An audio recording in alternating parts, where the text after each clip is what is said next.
Ready to light that fire by doing the things that make you come alive?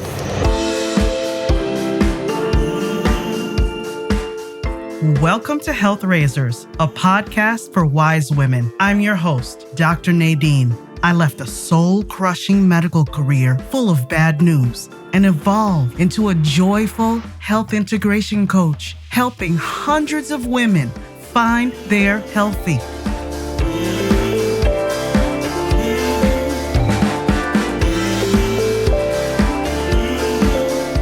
You're more than your dress size. Stop putting up with toxic relationships, swallowing your true emotions, and sacrificing your mental health. Stop using your body as a battlefield. You're always giving. You deserve to put yourself first, not just for your sake, but for those you love. Wise women, let's make ourselves a priority right now. It's time to raise some health together.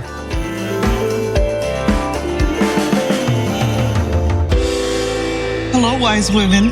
Today, I am with Danielle Grandon, who is the founder and director of Rising Kites, a nonprofit organization that celebrates the gift of Down syndrome. I am excited to be here with Danielle. We are sitting outside of the coffee shop on a little bit of a chilly day, a typical spring in the Midwest, but still a beautiful day nonetheless, at the coffee shop, talking about the inspiration for Rising Kites. And I really wanted to connect with Danielle because I met her several weeks ago when I walked into the coffee shop for the first time and was greeted beautifully by a mentor, the gentleman he was working with who has the disability, as well as another employee. It was a warm, welcoming atmosphere. It was friendly, easy. So I needed to talk to Danielle. I wanted to talk to someone who really cares about community, embodies community. Welcome, Danielle. Hi, thank you. Thanks for having me. So welcome, Danielle. How are you today? Doing great, thanks. Can you tell us about how Rising Kites came to be? Yeah, so our daughter was born about 5 years ago, this May, and we were surprised by a birth diagnosis of Down syndrome. And so this just completely changed the trajectory of our lives. And we were overwhelmed and felt unprepared and very alone. This was at the start of the pandemic. So just was a really lonely time. And we wanted to just come alongside families and provide them with a community and resources that we just felt that we lacked when she was born. When she was born, we felt overwhelmed. We felt isolated, alone. I mean, you have the pandemic and then on top of just a life-changing diagnosis. Oh my goodness. This was during the pandemic, top of the pandemic. Yes. Gosh. Yeah. So we just felt lost and alone. I'm a speech therapist. That's what I went to school for. So I have had experience with working with individuals with Down syndrome, but when it's your own child, it changes everything. And so the hospital was really wonderful in how they cared for us and presented her diagnosis to us. But they provided us with minimal resources on how to move forward. And so, we didn't know anyone else locally who had a child with Down syndrome. There were other students in high school for both of my husband and I that had Down syndrome, but we didn't really interact with them, and so it just felt like a really lonely time. And so kind of fast forward a year after processing for a year, and that was a whole emotional roller coaster. We just felt like we wanted to come alongside families like ours and give them resources and provide them with community and support for when they receive a diagnosis. because we just didn't want anybody to feel the way that we did. And so we started compiling all these things that we had kind of pieced together over the last year into a bag for them, and started gifting them to families. And so since then, we've gifted over 3,000 bags to families around the world who have received a diagnosis. So like you were saying, you can kind of get stuck in the hard. And I feel like you can approach some of those events in life in two different ways. You can move on with hope, knowing that this is a hard thing, but also like being hopeful for what it could do or how it could impact your life. Or you could just have the hard thing happen and just kind of let it consume you. And I feel like my husband and I, we've just had the perspective that her life is a gift through and through, whether like even in the hard. She has taught us so much. She has brought us community. She has brought us so many relationships that we would not have otherwise. I mean, her life made this coffee shop happen. And we now have relationships with adults with disabilities who are showing us, hey, her life is going to be a good one. You know, she just needs places and spaces that include her. And so that's what we have done in the last 5 years. Yeah. Bringing you Health Raisers is possible because of these incredible sponsors. Feeling the need for a little pampering? Do you want an escape from the hustle and bustle of daily life? Mac Salon and Day Spa is your destination for relaxation and rejuvenation in Southwest Michigan. Get ready for a retreat in the woods. Mac offers comprehensive services tailored to your needs, including massage, facials, nails, waxing, and hair treatments, ensuring you feel refreshed and beautiful. Whether you're preparing for a special occasion or simply treating yourself, the experts at MAC are committed to helping you look and feel your best. Their commitment to wellness isn't just about beauty. It's about balance, confidence, and feeling amazing in your skin. Visit them today and discover why they're Southwest Michigan's premier choice for all your beauty needs. Looking for some time away from the chaos of everyday life? Step into the beauty of Fernwood Botanical Garden, where nature, peace, and renewal come together. Nestled along the scenic St. Joseph River Valley, in between Niles and Buchanan, Fernwood's 105 acres of lush gardens, quiet trails, and serene woodlands offer a sanctuary for replenishing your soul. Wander through vibrant landscapes, listen to the melodies of birds, and connect with nature at your own pace. Indoors, you'll find an inspiring art gallery, a lush fern conservatory, and a welcoming cafe, perfect for reflection and relaxation. At Fernwood, there's always something to discover, from engaging classes and special events to charming, verdant venues for your own gatherings. It's more than a destination, it's a feeling, a place to breathe, learn, and grow. Plan your visit today. Explore, discover, connect.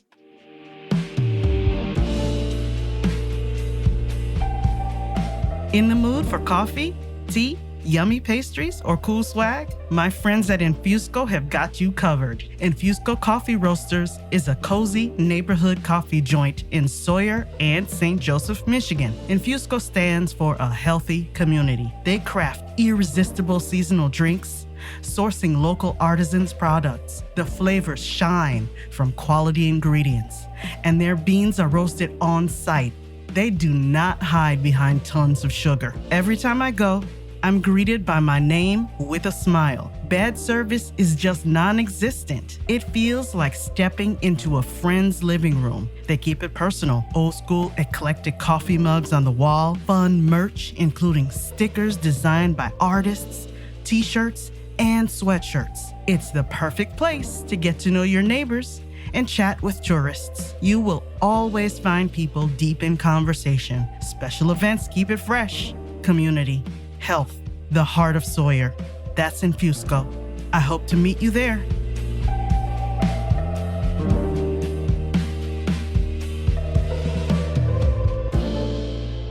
So there's so much in there that I Mhm. just really love. I love that you had the wherewithal, you and your husband had the wherewithal to say, we don't want anyone else to feel alone. This is not a bad thing. We're not going to attach a negative judgment to this. We're going to look at this with hope, and we're going to look at this with opportunities that this can bring to us. Yeah, I love so much in it. I love the idea of maybe you weren't exactly expecting that you would thrive in a community and meet other people, but you were open to it and it happened. Can you tell us maybe some of, well, I want to hear more about Sammy. Okay. I want to hear about the challenges and how maybe those things, there were some surprising, what could have been judged as negative, but were really growing opportunities for the family. Yeah. So people with Down syndrome, generally people who see individuals with Down syndrome from the outside who don't actually necessarily have experience with people with Down syndrome, just think they are happy all the time. They are not, but she is joy personified too. She feels things 10 times the amount that you and I feel things, whether that be anger, sadness. She is the most empathetic human I've ever met. Like if she sees somebody cry, she is crying. Like she just feels for people. And I mean, that alone is just a huge lesson for me. Like she just sees people at 5, like she turns 5 at the end of the month. And she just sees people in a way that I just feel like I just miss because of the speed I'm going, you know? I just feel like she sees people. And that is a gift. It teaches me so much. So would you say she's a little bit more present? Yes, okay. I would say so. Yes, she is not thinking about the consequences of what is about to happen in any situation. Okay. And I feel like that will just continue on in her life where she just, you know, she will just be where she is, which is a really sweet thing to witness. She loves music. She loves her family. She loves her friends. She loves going to school. She is just so much fun. She, like I said, she feels things in big ways. So sometimes that can be really hard. Okay. If we're out in public and, you know, she doesn't get something she wants or she has to be patient, those times are really hard because as her mom, I don't want anybody to judge her in those situations and think like, wow, that just looks like a hard life, you know, and just think, oh, that's it, because they're only seeing a glimpse of who she is. And so, but isn't that true with?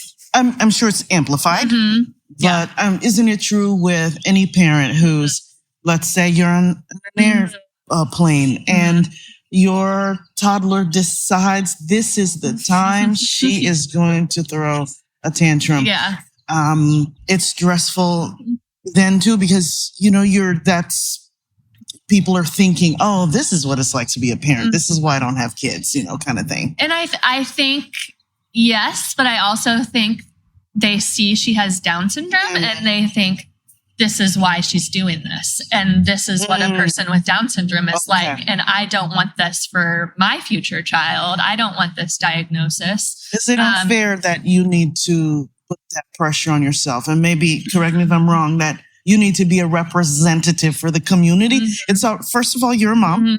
You're dealing with a young child, and you're dealing with a young child at a vulnerable, normal moment. And then are you putting the pressure on yourself to go, well, you know, I don't want them. Now I'm a steward of Down syndrome, and I need to make sure that people are not misinterpreting. Does that make sense? Yes, 100%. I have had those thoughts of like, man, every time we go out, I feel like we are representing what Down syndrome is. And that's a hard thing because you can't hide that from others.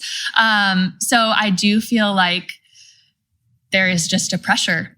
And I think it's constant. I do think, I have moments where it's like, I remind myself it doesn't matter. Like she's going to be who she is and that's fine. But I do think it's like this constant battle that we're going to have to deal with her entire life of just worrying that people are going to see her and have an image of what Down syndrome is based on a certain situation. Yeah. Talk to me a little bit more about how then you moved on from these ideas and the gift bags. Well, I do want to hear about how the gift bags became kind of a grassroots. How does that spread? I mean, we have had a really great social media following since early on. This may be a fault of mine, or it may be, it's like, I think it's a good thing, but like I kind of just share our life unapologetically in that space. And I think I'm starting to feel like maybe I don't know, like you get in those times where you just feel like, oh, maybe I've just shared too much of our lives. But I also feel like because I've shared things that just resonate with a lot of people in our community that maybe they don't have words to or haven't been able to like fully process.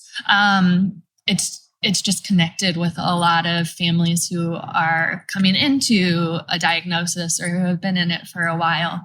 And so I feel like people just kind of were drawn to our story and because of the way that I would share things just pretty vulnerably and openly.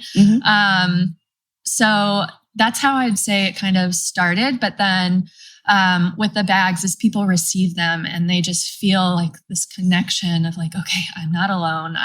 There are other people going through this with me too. And because, when you're in a small town and there's no other families around that are walking this journey, you really do feel alone. And that's the nice thing about social media. It has connected so many within the community. And I mean, I found so many people just like in Holland or in Kalamazoo or New Buffalo, South Bend, where it's just like, we wouldn't have known of each other without that. And so we've been able to connect just through that. Well, this is when social media, as you're saying, it's a tool. Yes. And it's a tool that can be used effectively in order to help. It's not like I just listened to a podcast yesterday where he was a child star, and he was saying how he sees in this day and age the danger of being a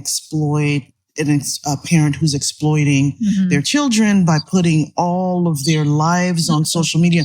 This is not what you're saying. You're not the intent wasn't to make Sammy, and Sammy is an older brother, right? Yes, Lewis. To make them stars on social media so that you could benefit from it. This was coming from a place of, I'm alone.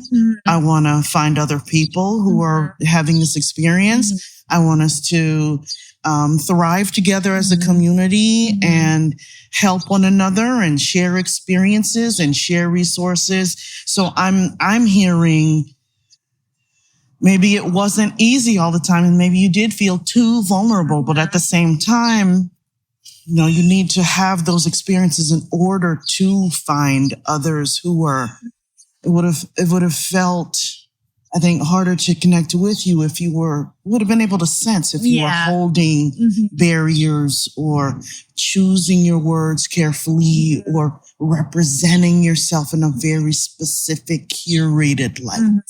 Yeah, I would say so.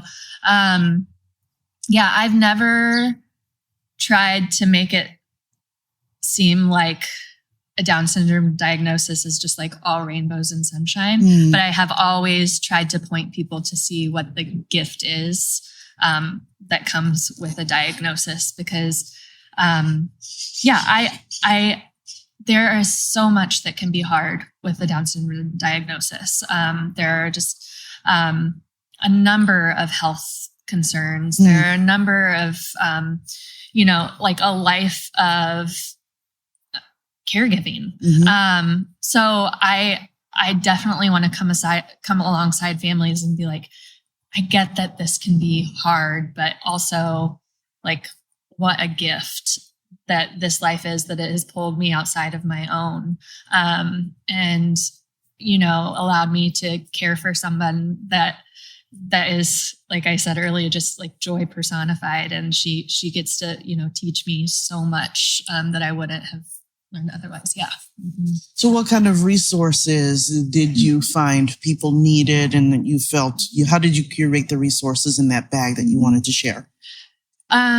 So early on, I'm a speech therapist, like I said, and so I really wanted to give families information about early interventions they can take advantage of, and so we have information on that. I also, with any medical diagnosis, bills are a real thing. And so I wanted to make sure families knew about different Medicaid resources that they had available to them and additional financial resources that they had available. We wanted to give them information about Down syndrome because there's just a lot of, there is some just like false information and ideas that you have about Down syndrome. Such as? A lot of people I don't think realize how long individuals with Down syndrome can live. And so like now the lifespan has grown from like, I think in the 80s, it was, they wouldn't live past like 30. And now it's 60 to 70 years old. And two, like there's just there's just a number of things like there's a range of cognitive abilities that individuals with Down syndrome can have. So that just, like you could get a diagnosis and think, oh my gosh, my daughter's never going to talk. She's never going to walk. She's going to need me for everything. And, just as resources become more readily available for our community, their opportunities just grow immensely. And it's just a matter of, giving them higher expectations because if they're not pushed, maybe they won't, do much. Not that is what really matters, but it's just, they have so much potential for more. And so I think we just, need to encourage them to try and to give them opportunities to try. And so we do a lot of health information. We do resources for other nonprofits locally so they can connect to their own Down syndrome communities because there are Down syndrome organizations all over the United States. And so we have information on that. It's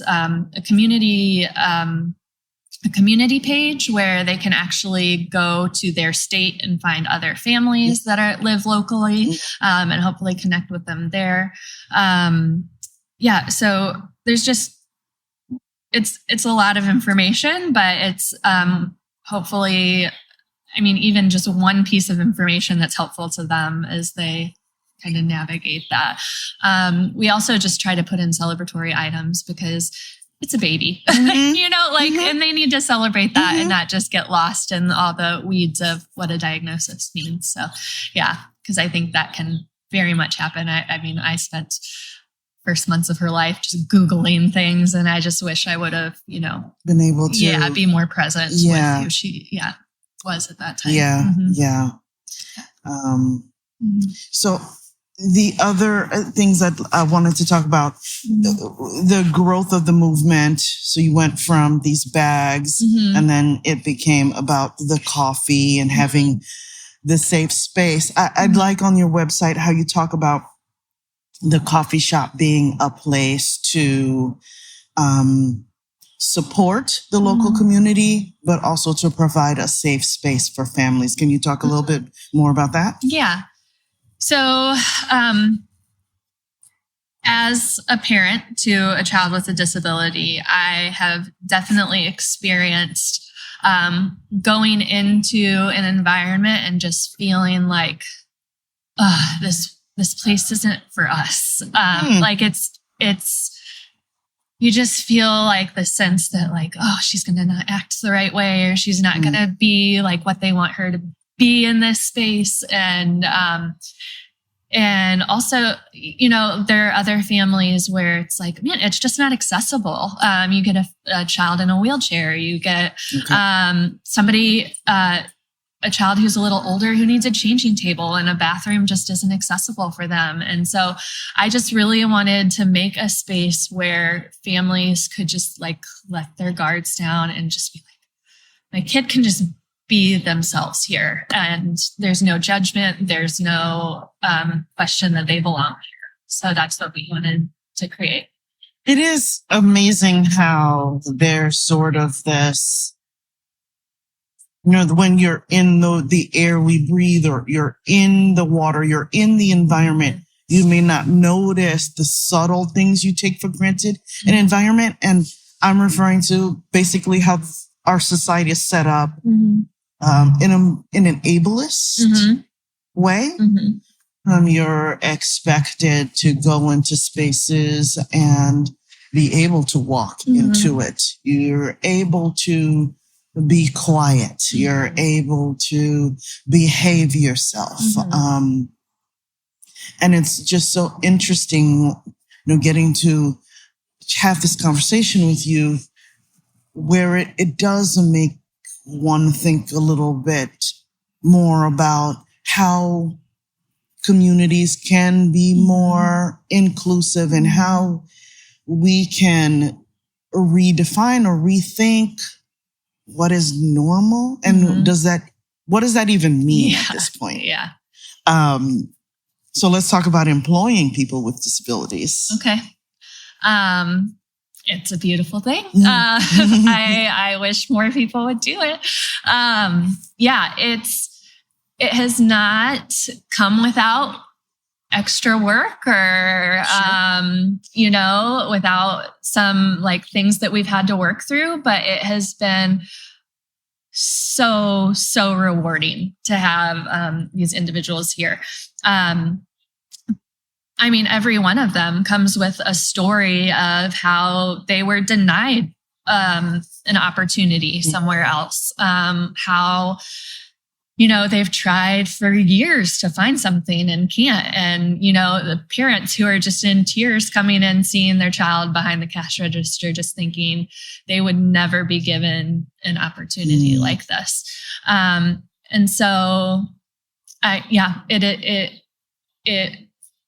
fills my heart just to be able to, provide these opportunities, and also just have a place within our community where others can daily interact with individuals with disabilities. Because I was actually talking to our manager the other day about how, we just get in this idea that people with intellectual disabilities specifically are young. Like, we just think of them as kind of like kids. But I feel infantilizing. Yes. But also I feel like, so in the state of Michigan, once an individual turns 26, a lot of the programming that is available to people with disabilities disappears because it goes through the schools. So after that, they're home. And then there's just really no opportunities for them to be out in the public and be a part of our community. And so I think we just have this image of them being kids, and then they're no longer here because there's no longer space for them. And then we forget about them because they're at home and we don't see them. And that is heartbreaking to me. Opening this coffee shop, it's been a wonderful thing, but it's also like opened my eyes to like how much more needs to be done. Do you have any favorite stories, or can you elaborate a little bit more about the challenges? I will say one of the things that I liked about when I first came in, as I talked about at the top of the interview, was being introduced by, so there was, for my audience, you come in and there were three people there, generally one person who's making the order, a mentor, and then the person who's working that day or that shift who has the disability. And When I walked in, I was very much welcomed by the mentor, introduced me to everyone who was working there, introduced me to you.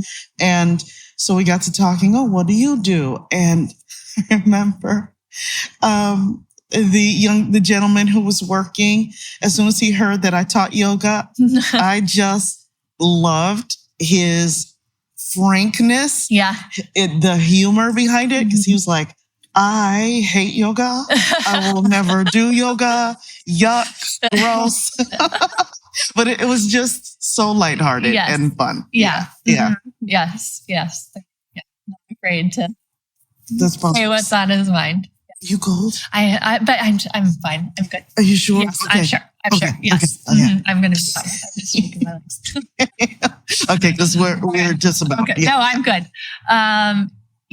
So you want more of... So any more fun? Where do you find your joy in? Because it's challenging. This is a business, you know, so you do have those normal challenges, but where do you find your joy? What are some instances where you can reach back? Maybe you're having a difficult time, because I've been trying this as of late. Yeah. If I'm having a difficult time with something or someone or a situation, I try to pull a little moment of joy that I've had in this particular space or with that person to kind of abate I'm just going to focus on the negative or the challenge of the situation.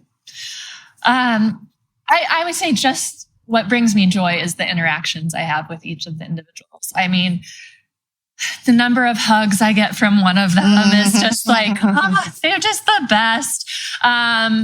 There's another young man named Greg, and he is so thoughtful.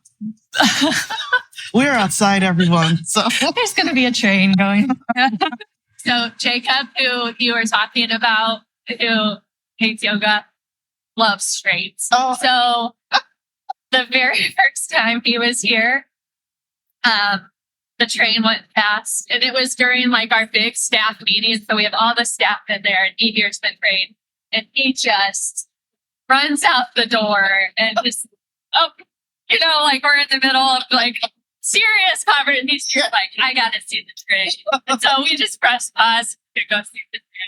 Really liked the story you just shared about one of the gentlemen kind of running out in the middle of a meeting to just watch the train. Something we wouldn't do. Right. Yeah. We would. I mean, that is one thing I love about our employees with disabilities, the majority of them.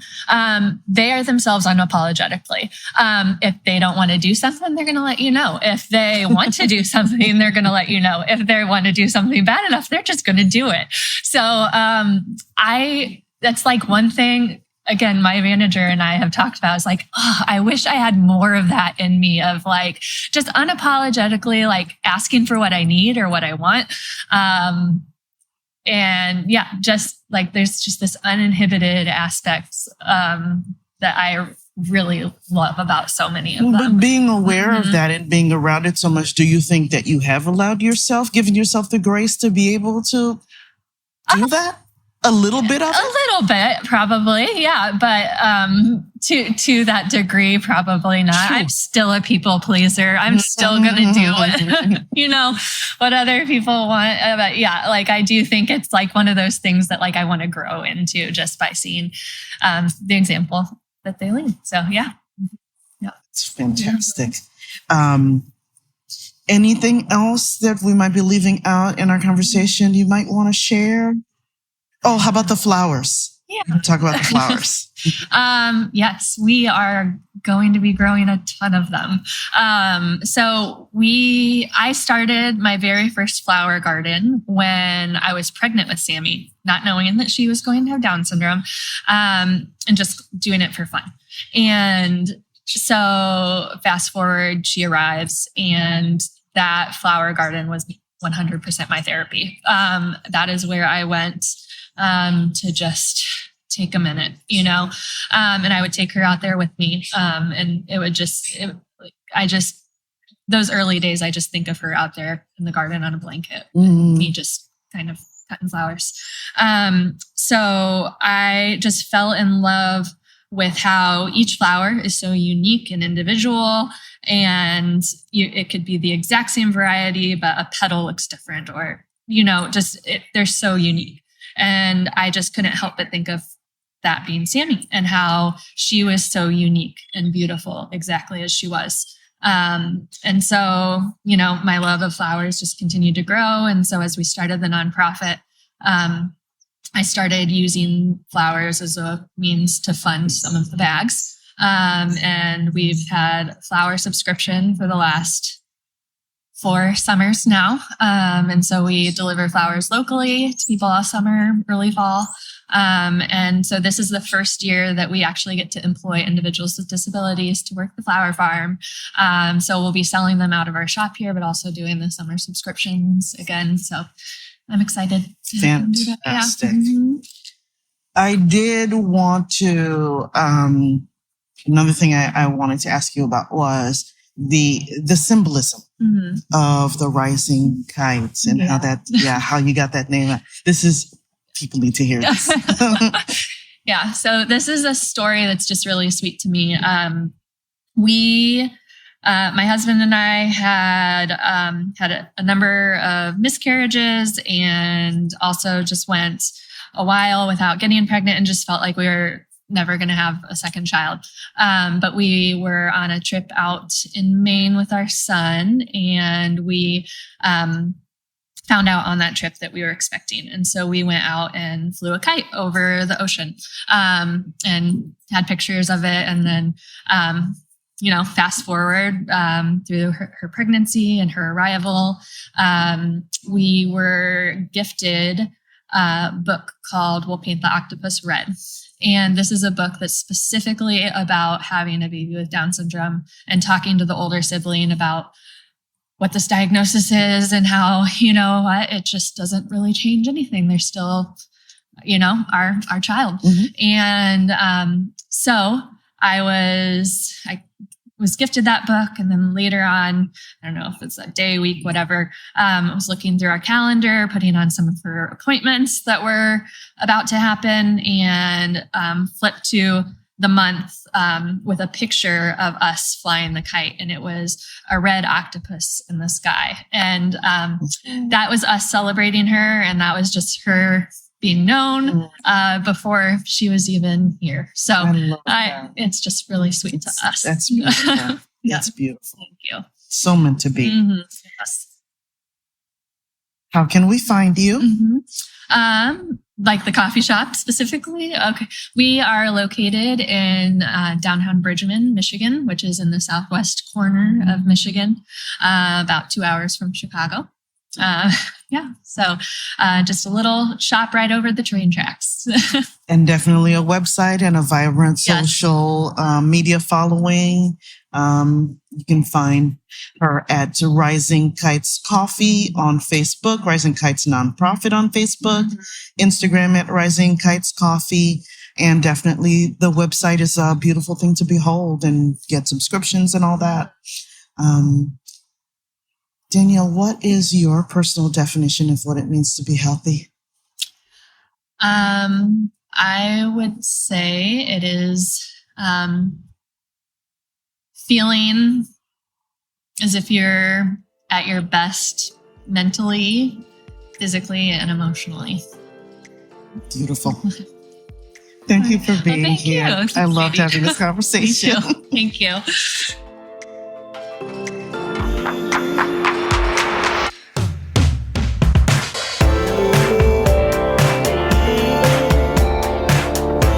Wise women, move from last place to first place in your life. Stop using your body as a battlefield. Let's raise health together with a customized health plan just for you. Contact me at npkhealthintegration.com. Thanks for listening. See you next time.